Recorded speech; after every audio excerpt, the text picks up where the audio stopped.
Hi friends, जैसा कि हम पीछे की क्लासों में जो पढ़ चुके हैं उस पे से भी आज डिस्कस कर लेते हैं।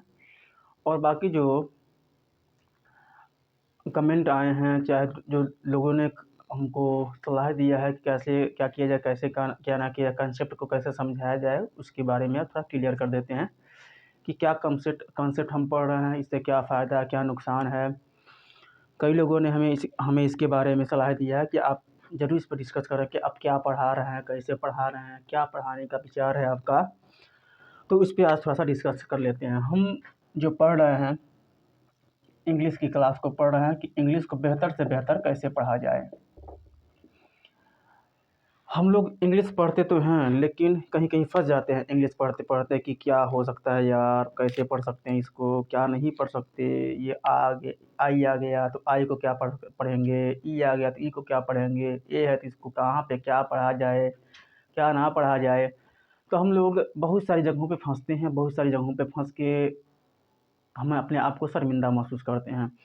तो उसी चीज़ को दूर करने के लिए हम इस क्लास को आप लोगों के सामने रख रहे हैं कि क्या, कैसे और कब इंग्लिश को हम कैसे पढ़ सकते हैं, किस तरह से पढ़ सकते हैं, क्यों पढ़ सकते हैं, उसी के बारे में हम आप लोगों के सामने इस क्लास को रख रहे हैं। बेहतर से बेहतर इंग्लिश पढ़ने के जो तरीका है, जो अनुभव है, वो आप लोगों के साथ शेयर कर रहे हैं कि किस तरह से इंग्लिश को अच्छे से अच्छा पढ़ सकते हैं। जितना बेहतर पढ़ना हो उससे भी बेहतर पढ़ सकते हैं। इंग्लिश को हम लोग जो जानते हैं पढ़ने का तरीका जो हम लोगों के पास है, बहुत ही अच्छा नॉलेज है इंग्लिश पढ़ने का, तो 20% है, सही है हम लोगों के पास।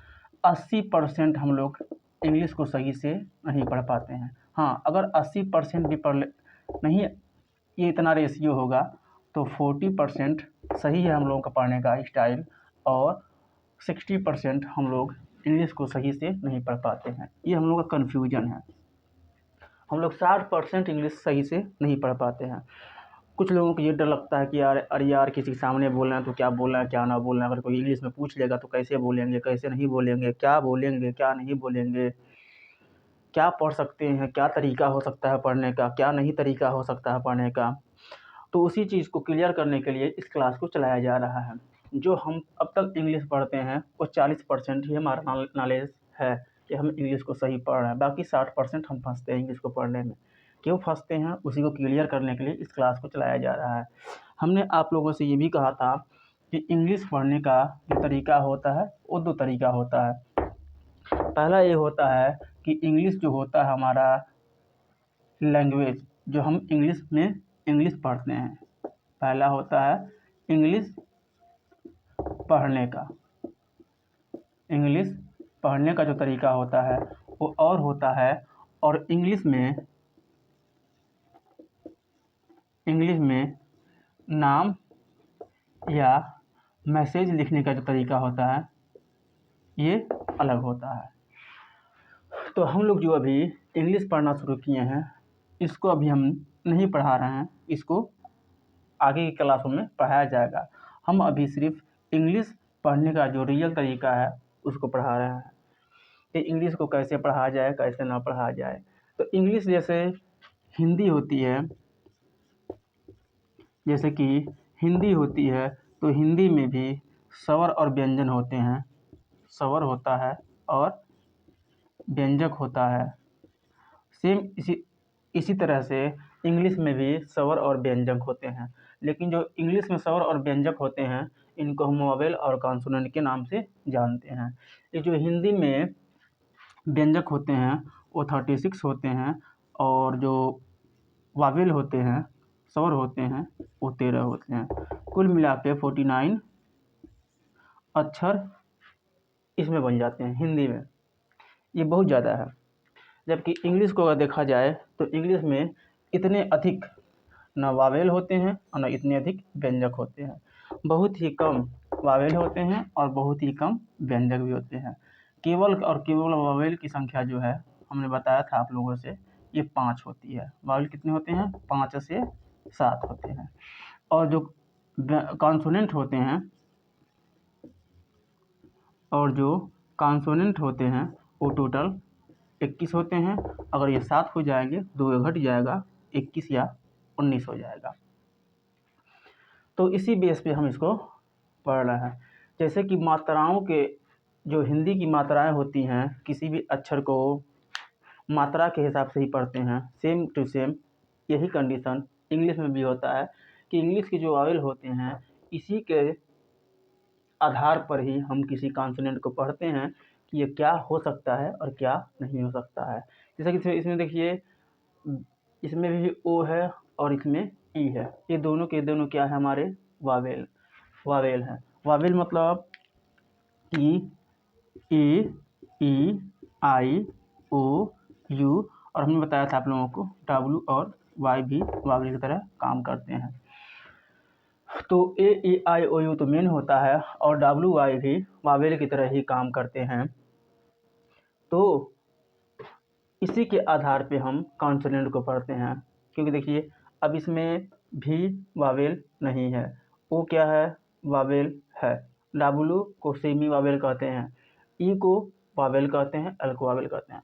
तो हम भी को, डब्ल्यू को, एल को कैसे पढ़ेंगे? इसमें देखिए हमने लिखा कॉन्सोनेंट, तो सी के बाद भी वावेल आया, एन कॉन्सोनेंट, एस कॉन्सोनेंट, ओ वावेल, एन कॉन्सोनेंट, इसमें ए वावेल, एन और टी कॉन्सोनेंट। तो इसको हम कैसे पढ़ेंगे, कैसे नहीं पढ़ेंगे, क्यों पढ़ेंगे, क्या वजह है पढ़ने का, तो इसी को हम इसमें डिस्कस करेंगे। इसी के बेस पे हम इस क्लास को आगे तक पढ़ेंगे। पूरा का पूरा कंसेप्ट क्या है, क्या नहीं है, कैसे पढ़ सकते हैं, कैसे नहीं पढ़ सकते हैं, इसी बेस पे हम पूरे के पूरे क्लास को पढ़ेंगे। अभी तक जो हम लोग पढ़े हैं वो ये था कि ए को ए भी पढ़ते हैं, ए को ए भी पढ़ते हैं, ए को आ पढ़ते हैं और ए को अ पढ़ते हैं। ए को इन 4 तरह से पढ़ सकते हैं, 4 तरीकों से ए को पढ़ते हैं। तो हमने ये बताया था पहले क्लास में कि अगर ए है तो ए को ए कब पढ़ना है और ए को ए कब पढ़ना है। सबसे पहले हम स्टार्ट, जो हम पढ़ा चुके हैं उसको थोड़ा रिवीजन करा दे रहे हैं, फिर आगे जो कंडीशन है उसको बताया जाएगा। हमने सबसे पहले बताया था कि ए को ए कब पढ़ना है। तो ए को ए कब पढ़ना है, तो इसके लिए हमने बताया था कि जब ए के बाद कोई वावेल ना आए तो हम ए को ए पढ़ते हैं। इसके कहने का मतलब ये है कि ए के बाद कोई अगर वावेल नहीं आ रहा है, वावेल मतलब ए आई ओ यू अगर नहीं आ रहा है ए के बाद, तो उस समय हम ए को ए पढ़ेंगे। जैसे हमने बताया भी था, C A T cat, B A T bat, D A D dad, M A T mat, R A T rat, और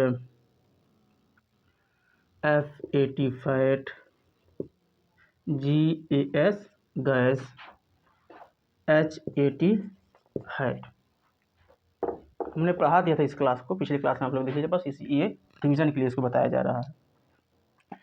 तो हमने पहला जो मेरा वीडियो है क्लास 1 में, उसमें आप लोग ये देखेंगे कि हमने उसमें बताया है कि किस अक्षर को क्यों अगर सी है तो इसको क्यों क पढ़ते हैं और इसको कब क्यों स पढ़ते हैं, कब स पढ़ते हैं और कब क पढ़ते हैं, ये पहले वीडियो में इसको बताया गया है। तो फिर इस पर डिस्कस करना अच्छी बात नहीं है और उसमें ज़्यादा समय देना ठीक नहीं है। इसलिए उस चीज़ को रिविजन ना करके आप लोग पहले वीडियो को देख लीजिएगा। उस चीज़ को रिविजन ना करा के हम यहाँ से रिविजन करा रहे हैं, इसको पता चल रहा है कि कब क्या कैसे पढ़ते हैं।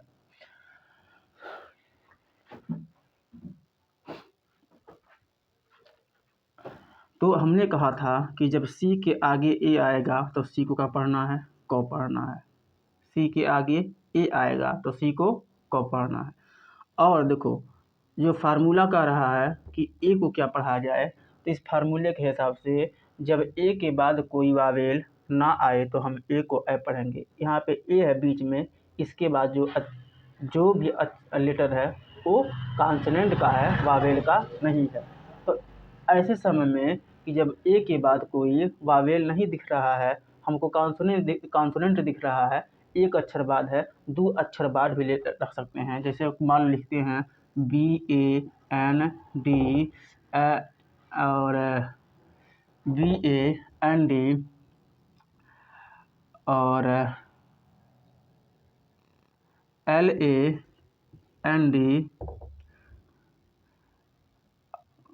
ठीक ना। इसमें भी देखते हैं, इसको भी देखते हैं। तो यहाँ पे देखो सी के आगे क्या है, ए है, तो इस ए के कारण सी को हमने कब पढ़ लिया। अब ए के आगे कोई अन्य वावेल दिख रहा है, नहीं दिख रहा है। सी के आगे जो अक्षर है वो कॉन्सोनेंट का है, जो लेटर है वो कॉन्सोनेंट का है। तो इस कॉन्सोनेंट के कारण हम ए को ए पढ़ते हैं। और टी को हमने कहा था कि तो नहीं पढ़ना है इंग्लिश में, टी को टो पढ़ना है और डी को डो पढ़ना है। कभी भी हम इंग्लिश पढ़ें तो उसमें इंग्लिश पढ़ने के टाइम में हम कभी भी टी को टो ना पढ़ें, टी टो ना पढ़ें, टी को टो पढ़ें और डी को डो ही पढ़ें, डी को डो नहीं पढ़ना चाहिए। बी को यहाँ पे ब पढ़ेंगे, ए को ए पढ़ेंगे और टी को टो पढ़ लेंगे। क्यों? क्योंकि ए के बाद या एक अक्षर बाद कोई वावेल नहीं दिख रहा है। डी को यहाँ पे डो पढ़ेंगे, ए को ए और फिर डी को ड पढ़ लेंगे, डो पढ़ लेंगे। तो DAD क्या हो जाएगा, डैड हो जाएगा। यहाँ पे एम को पढ़ेंगे म, ए को ए और टी को टो पढ़ेंगे, ठीक ना। देखो यहाँ पे दोनों जगह डी है, हमने डी दोनों जगह जो डी है दोनों जगह के डी को डो ही पढ़ा गया है, कहीं भी दो नहीं पढ़ा गया है। और जो जहाँ जहाँ टी आया है टी को हर जगह टो ही पढ़ा गया, कहीं भी तो नहीं पढ़ा गया है। तो आप लोग भी जब इंग्लिश पढ़ें तो इंग्लिश पढ़ने के टाइम में टी को हमेशा टो पढ़ें और डी को हमेशा डो पढ़ें, टी को तो ना पढ़ें और डी को दो ना पढ़ें। आर को क्या पढ़ना है, आर को र पढ़ना है। ए को क्या पढ़ोगे, ए को ए पढ़ोगे और टी को क्या पढ़ोगे, टी को टो पढ़ोगे। तो क्या हो जाएगा, राइट। एफ को क्या पढ़ना है, एफ को फ पढ़ना है। ए को आई पढ़ना है और टी को टो पढ़ना है। तो क्या हो जाएगा, फैट। जी के आगे देखो यहाँ पे ए है, जी के आगे ए है। तो पहली वीडियो में बताया गया है कि जी के आगे अगर ए आता है तो जी को क्या पढ़ोगे, गौ पढ़ोगे, जी को गौ पढ़ोगे। अगर जी के आगे ई आए तो जी को जो पढ़ना है, ठीक है। और फिर यहाँ पे ए को आय पढ़ेंगे और एस को स पढ़ेंगे। तो क्या हो जाएगा, गैस। एस को क्या पढ़ने के लिए हमने कहा है, ह। एस को पढ़ने के लिए कहा है ह। और ए को आय, क्योंकि ए के आगे कॉन्सोनेंट है, वावेल नहीं है। हर जगह देखो ए के आगे क्या है, कॉन्सोनेंट है, कोई भी वावेल नहीं है। अगर वावेल होता तो ए को अ न पढ़ के कुछ और पढ़ते, कुछ और क्या पढ़ते उसके बारे में अभी बताया जाएगा। बाकी बस इतना ये है कि अगर ये ए के आगे वावेल नहीं है, कॉन्सोनेंट है, एक अक्षर बाद या तुरंत बाद, एक अक्षर बाद या तुरंत बाद अगर कोई वावेल नहीं आ रहा है तो इस कंडीशन में हम ए को अ ही पढ़ेंगे, ए को ए नहीं पढ़ सकते। तो यहाँ पे एक अक्षर बाद जो लेटर आया है वो कॉन्सोनेंट है, हमारा वावेल नहीं है। इस कंडीशन में हम ए को अ पढ़ेंगे और टी को ट पढ़ेंगे। यहाँ पे देखो कि इसमें ए के तुरंत बाद या एक अक्षर बाद दोनों ही जगहों पर कोई भी इसमें वावेल नहीं है, दोनों के दोनों क्या है, कॉन्सोनेंट है।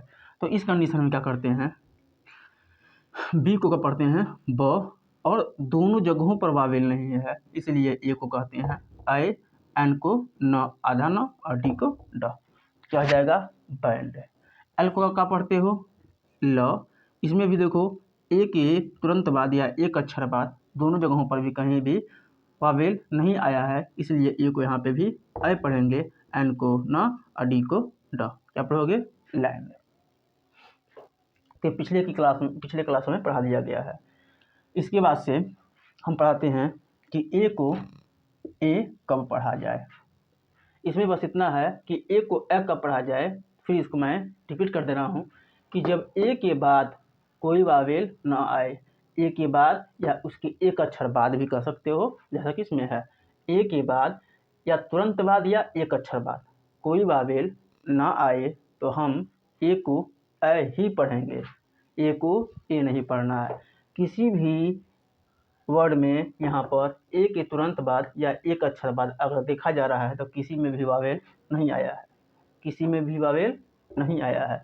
तो इस कंडीशन में कि जब एक अक्षर बाद या तुरंत बाद वावेल नहीं दिखेगा तो हम ए को ए ही पढ़ेंगे, ए को ए नहीं पढ़ सकते। तो फिर बात ये आती है कि ठीक है सर जी, ए को हम ए पढ़ेंगे तो ए को ए कब पढ़ेंगे, तो ए को ए कब पढ़ें, कब पढ़ें, ठीक ना। तो इसका जो बेस है ये कहता है कि जब ए के तुरंत बाद या फिर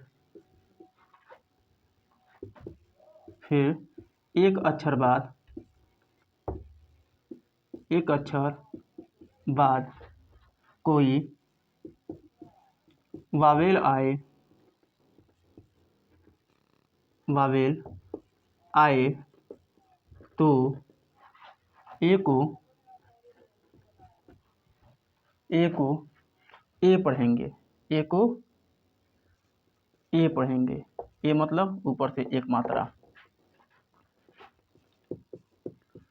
पढ़ेंगे। तो ऐसा कब होता है, जैसे मान लो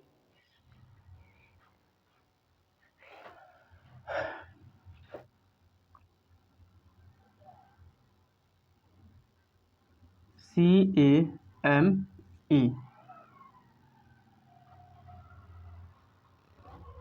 DATE FACE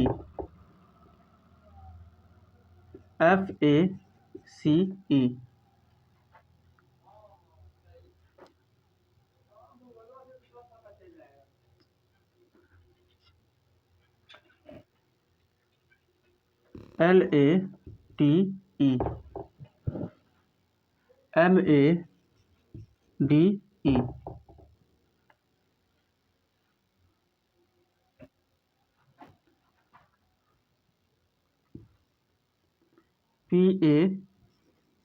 PATE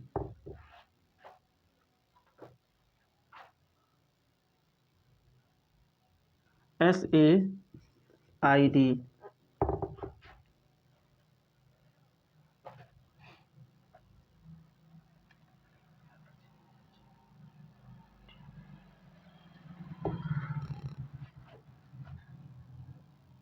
WAVE।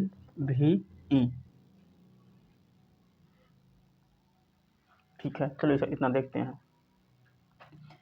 हमने जो लिखा है फार्मूला उसके हिसाब से क्या है कि जब ए के तुरंत बाद या फिर एक अक्षर बाद कोई वावेल आए तो ए को ए ही पढ़ेंगे, ए के तुरंत बाद या फिर एक अक्षर बाद यदि कोई वावेल दिख जाए तो उस समय ए को ए पढ़ना है, ए को ए नहीं पढ़ना है। जैसे कि मान लो इसमें लिखे होने के हिसाब से कि ए के तुरंत बाद या फिर एक अक्षर बाद, ए के तुरंत बाद या एक अक्षर बाद, तो तुरंत बाद क्या है, इसमें एम है, एक अक्षर बाद क्या है, ई है। तो इसमें ए के तुरंत बाद नहीं लेकिन एक अक्षर बाद क्या आया है, वावेल आया है। तो इस वावेल के कारण हम ए को ए पढ़ेंगे। तो यहाँ पे सी के आगे ए है तो सी के आगे ए, तो सी को आप पढ़ेंगे कब पढ़ेंगे, और ए को ए पढ़ेंगे। वजह क्या है ए को ए पढ़ने का, क्योंकि एक अक्षर बाद नहीं तो एक अक्षर तुरंत बाद नहीं तो एक अक्षर बाद वावेल आया है, इसलिए ए को ए पढ़ेंगे और एम को म पढ़ेंगे। क्या हो गया कि डी को यहाँ पे क्या पढ़ना है, ड। ए के तुरंत बाद नहीं एक अक्षर बाद वावेल आया है, इसलिए यहाँ पे भी ए को ए ही पढ़ेंगे और टी को क्या पढ़ेंगे, ट। क्या हो गया, डेट। FACE, एफ को क्या पढ़ोगे, फ। ए के तुरंत बाद नहीं एक अक्षर बाद वावेल जरूर आया है, इसलिए यहाँ पे ए को ए पढ़ेंगे। सी के आगे क्या है, ई है, सी के आगे ई होता है तो सी को स पढ़ते हैं। क्या हो गया, फेस। एल को क्या पढ़ोगे, एल को लॉ पढ़ेंगे, एल को लॉ पढ़ेंगे। ए के तुरंत बाद नहीं, एक अक्षर बाद वावेल आया है, इसलिए ए को ए पढ़ेंगे और टी को टॉ पढ़ेंगे। एम को क्या पढ़ेंगे, मौ। ए के तुरंत बाद नहीं, एक अक्षर बाद वावेल आया है, ये वावेल ई है, और इस ई के कारण ए को ए पढ़ते हैं और डी को डॉ पढ़ते हैं। एस को क्या पढ़ते हैं, स। ए के तुरंत बाद इसमें वावेल है, इसलिए ए को ए पढ़ेंगे और डी को डॉ पढ़ेंगे। क्या आ गया, सेड। और डब्ल्यू को क्या पढ़ते हो, व। और ए के तुरंत बाद नहीं, एक अक्षर बाद वावेल आया है, इसलिए ए को ए पढ़ेंगे और भी को व पढ़ेंगे। क्या हो गया, वेवा। ठीक है, ये दोनों चीज़ें रिवीजन कराई गई हैं, पीछे की क्लासों में इनको पढ़ा दिया गया है। अब बात ये आती है कि ए को आ कब पढ़ा जाए, ए को औ कब पढ़ा जाए। चलिए अभी ए को आ कब पढ़ा जाए उस पर रिसर्च करते हैं, फिर आगे बढ़ते हैं। अभी बात ये है कि अब हम पढ़ेंगे कि ए को आ कब पढ़ा जाए। ए को आ कब पढ़ा जाए। एक बात और है भाई, सुनो, मैं जो हिंदी लिखता हूँ यार, उसमें कुछ मिस्टेक हो सकता है। मिस्टेक का मतलब ये होता है कि मात्राओं में, अक्षरों में कुछ मिस्टेक हो सकता है, तो उसको आप लोग बाय द वे यार सीरियसली मत लेना। उसको आप लोग क्या हो सकता है खुद पर एडजस्ट कर लेना, क्योंकि पढ़ाने में मेरा जो ध्यान है वो इंग्लिश में है। तो हिंदी की जो वर्ड बनते हैं उसमें थोड़ा सा कुछ मिस्टेक हो जाता है। मैंने भी कई वीडियो अपना देखा, उसमें थोड़ा मिस्टेक हो गया है, तो उसको आप लोग बाय द वे नहीं लेंगे, उसके लिए सॉरी, लेकिन ध्यान रखूँगा मैं कोई मिस्टेक ना हो। ये मैंने पिछली वीडियो में पढ़ा को ऐसे न लिखे अंग वाला लिख दिया था, जो कि गलत था, तो उसको सुधार तो कर नहीं सकते हैं, वीडियो अपलोड कर दी गई है वीडियो अपलोड कर दी गई है, इसको सुधार कर नहीं सकते। तो इसलिए अगर ऐसे ऐसे मिस्टेक आ जाएँ तो थोड़ा सा आप लोग उसको बाय द वे मत लीजिएगा, ठीक है। तो अब ए को आ कब पढ़ा जाए, इसके बारे में देखते हैं। जब ए के बाद एल आए, डबल एल आए, एस आए, डबल एस आए, आर आए, है ना। ए के बाद एल आए, ए के बाद एल आए, नहीं एल नहीं आएगा, डबल एल आए, एस आए, डबल एस आए, आर आए, तो इस कंडीशन में हम ए को आ पढ़ेंगे।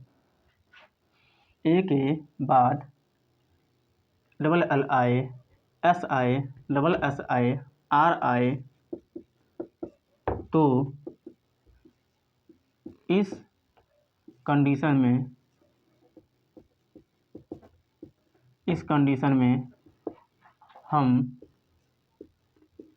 ए को आ पढ़ेंगे। देखो अभी ये CONDITION है ना, इसमें देखो सी के अगवा ओ है, तो हम ओ को यहाँ पे ओ की तरफ व्यवहार कर रहे हैं, है ना। और डी के आगे आई है, तो आई को आई पढ़ना चाहिए, लेकिन हम यहाँ पे आई को ई पढ़ रहे हैं। TIO को हमको पढ़ना चाहिए TON, लेकिन यहाँ पे इसको सौ पढ़ रहे हैं, यहाँ पे इसको न पढ़ रहे हैं। तो ये जो छोटी छोटी चीज़ें हैं, इसी के बारे में हम इस वीडियो को शूट कर रहे हैं। छोटी छोटी बातें जो मिस्टेक होती रहती हैं हमसे, जिनके वजह से हमारा इंग्लिश पढ़ना फंसता है, उन्हीं के बारे में इन वीडियो को शूट किया जा रहा है। तो आप लोग कोई भी वीडियो हो, पहला वाला, दूसरा वाला, तीसरा वाला, कोई भी वीडियो अपलोड किया गया हो, जो भी वीडियो आप लोग पढ़ें, स्किप इसको ना करें, आराम से पढ़ें, ध्यान से पढ़ें, कि आप लोगों को भी समझ में आए और अच्छा लगे क्लास। देखो ध्यान से पढ़ोगे तो भी क्लास में मज़ा आएगा। देखो ये इतनी बेसिक चीज़ है कि आप लोगों को लगेगा छोटे बच्चों के लिए है, छोटे बच्चों के लिए नहीं इस क्लास को बनाया जा रहा है, ये बड़े बच्चों के लिए, बड़े क्या बूढ़ों के लिए इस क्लास को बनाया जा रहा है, क्योंकि इंग्लिश की ज़रूरत सबको है यार, किसको इंग्लिश की ज़रूरत नहीं है। हर जगह स्कूल से में तो इंग्लिश की ज़रूरत है ही है। स्कूल से जब हम लोग जाते हैं बाहरी दुनिया में, हर जगह इंग्लिश की ज़रूरत है। बचपन से लेके बुढ़ापे तक इंग्लिश की ज़रूरत है हमको, कब नहीं इंग्लिश की ज़रूरत है। तो ऐसा कोई ये ना सोचे कि हाँ, ये बच्चों की क्लास है, हम लोग इसको क्यों पढ़ाएँ, क्यों ना पढ़ाएँ। यार हर एक इंसान को इंग्लिश की ज़रूरत है। जहाँ जाओ, ऑफ़िस से लेके घर, घर पे लेके दुकान पे, हर एक जगह पे इंग्लिश की ज़रूरत है। कहाँ पे नहीं इंग्लिश की ज़रूरत है। हम लोग एक छोटा पैकेट बिस्किट का लेते हैं, उस पे पूरी की पूरी चीज़ें इंग्लिश में। क्या उसके बारे में हम जानें कि कितना ग्राम है, कितना ग्राम नहीं है, क्या नहीं, रेट क्या है। चलो पढ़ लेते हैं, ₹5 है। लेकिन उसके अलावा ₹5 है तो क्या है ₹5, क्यों दिया गया, टैक्स है कि क्या है, क्या नहीं है। तो उसके बारे में जब इंग्लिश पढ़ेंगे तभी न जानेंगे कि क्या है। वो भी सही से पढ़ना आना चाहिए। लिखा है कुछ और, पढ़ेंगे हम कुछ और, तो ऐसा नहीं चलेगा। तो इसलिए इस जो वीडियो ये जो वीडियो बनाया जा रहा है, इसको आप लोग ये हल्के में ना लें कि ये छोटे बच्चों के लिए वीडियो सर जी बनाए हैं, हम लोगों के लिए वीडियो नहीं है। हर एक क्लास के बच्चों के लिए, जो वन डे एग्ज़ाम की तैयारी करते हैं, उनके लिए भी ये वीडियो है। किसके लिए नहीं वीडियो है? हर एक बच्चे के लिए। ये जो इंग्लिश एरर होती है, उसी को सुधारने के लिए ही इस वीडियो को बनाया जा रहा है। तो आप लोग किसी भी क्लास को छोटा मत समझिए। हर एक जो क्लास है ये, वो अपने आप में बहुत ही महान है, बहुत ही महत्वपूर्ण है। तो ये आप लोग इस क्लास को या मेरे क्लास को जो मेरे द्वारा वीडियो बनाया जा रहा है, इसको आप लोग छोटे बच्चों की क्लास मत समझें। ये बड़े से बड़े लोगों के लिए, अभी जो बीए, बीएससी, बीकॉम कर रहे हैं, वन डे एग्ज़ाम की तैयारी कर रहे हैं, या तो फिर हाई स्कूल, इंटर में पढ़ने वाले बच्चे हैं, इंग्लिश से इतना डर क्यों डरते हैं भाई इंग्लिश से? इंग्लिश क्या है यार? हिंदी से आसान तो है इंग्लिश। अभी देखा जाए तो इंग्लिश में कुल मिला के 26 अक्षर हैं। उस 26 में से 5 गो वावेल निकाल दीजिए, बचेंगे हमारे 21। तो कहाँ 21 अक्षर को हमको पढ़ना है, 5 गो तो हमारा उसमें वावेल ही निकल जाता है। अब बाकी बचा देखा जाए अगर हिंदी को, तो हिंदी में 36 अक्षर हैं और 13 को अलग से वावेल है। कुल मिला के 49 अक्षर बन जाते हैं। तो हिंदी तो और कठिन होना चाहिए, लेकिन हिंदी में हम लोग बचपन से रह लिए हैं, इसलिए हिंदी हम लोगों को आसान लगता है। इंग्लिश जो हम लोगों के ऊपर थोपी जाती है ज़बरदस्ती, वो हम लोग को कठिन लगता है। तो कठिन क्यों लगता है? क्योंकि हम लोग इस पे ध्यान नहीं देते हैं। तो उस ध्यान को देने के लिए भी एक व्यवस्था होनी चाहिए कि कोई ध्यान दिलाने वाला मिल जाए अच्छे से। तो उस ध्यान को पाने के लिए, उस ध्यान को देने के लिए, अच्छे से ध्यान दिलाने के लिए, इंग्लिश पढ़ने के लिए ही इस वीडियो को बनाया जा रहा है। तो कोई भी हो, छोटा या बड़ा, इस वीडियो को पढ़ सकता है, क्योंकि जो छोटे बच्चे 5, 6, 7 में पढ़ते हैं, चाहे हाई स्कूल, इंटर में पढ़ते हैं, उनको भी इंग्लिश की ज़रूरत है, और जो बच्चे ऊपर की क्लासों में पढ़ते हैं, उनको भी इंग्लिश की ज़रूरत है। यहाँ तक कि इंग्लिश की ज़रूरत तो उनको भी है जो कि वन डे एग्ज़ाम की तैयारी करते हैं, इंग्लिश एरर को खोजने के लिए, और स्पेलिंग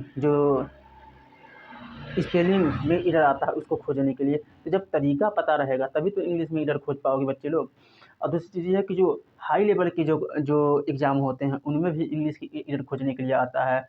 तो छोटे से छोटे और बड़े से बड़े एग्ज़ाम में इंग्लिश की ज़रूरत होती है। तो हम लोग कभी भी चूज़ करते हैं तो इंग्लिश में भाई हम चाहते हैं कि इंग्लिश में कम से कम क्वेश्चन आए। तो कम से कम क्वेश्चन काहे आए भई? उससे डरना काहे को यार? डर के सामना करो, डरने को काहे? और इस क्लास को पढ़ो, डट के सामना करो इंग्लिश का, डरने को काहे को? जब ए के बाद double L, S, double S, R आए तो इस कंडीशन में हम ए को आ पढ़ेंगे। जैसे B A double L, B A S K E T, basket हो गया। B A double S, bass हो गया। W A R, C A R car, B A R bar, B A R bar, और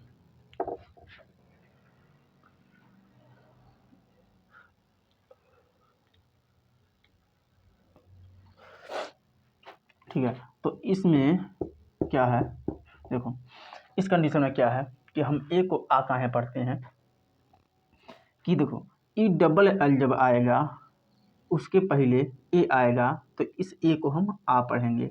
S के पहले अगर ए आएगा तो उस कंडीशन में ए को आ पढ़ेंगे। अभी देखो, अभी मैं ये बता रहा हूँ ना कि अलग अलग इसको मैं अभी बता रहा हूँ, आगे ये भी बताया जाएगा बच्चे लोग कि जब डबल मात्राएं एक साथ आती हैं तो उनको क्या पढ़ते हैं, कौन सी मात्रा पढ़ते हैं, कौन सी मात्रा छोड़ देते हैं। कभी कभी देखते हो अक्सर तुम लोग पढ़ोगे तो ई को पढ़ते ही नहीं हैं। कब नहीं पढ़ते हैं, आर के पहले कभी भी ई आता है उसको पढ़ते ही नहीं। क्यों नहीं पढ़ते हैं, वजह क्या होता है न पढ़ने का, उसके बारे में। कभी कभी 2 मात्राएं आती है, कभी कभी 3-3 मात्राएं हैं, तो किनको पढ़ना यार, किनको नहीं पढ़ना। तीनों मात्राएं तीनों वावेल एक के साथ आ गया, 3-3 वावेल, 2-2 वावेल एक साथ आता है, तो इसमें किसको पढ़ा जाए, किसको छोड़ा जाए, क्या वजह है छोड़ने का, क्या वजह नहीं है छोड़ने का, कैसे पढ़ें कैसे न पढ़ें यार, टेंशन बन जाता है। इसलिए उन सबको धीरे धीरे बताया जाएगा। यहाँ तक कि ये भी बताया जाएगा कि आधा स कब, एस को आधा स कब पढ़ना है, और एस को ज कब पढ़ना है।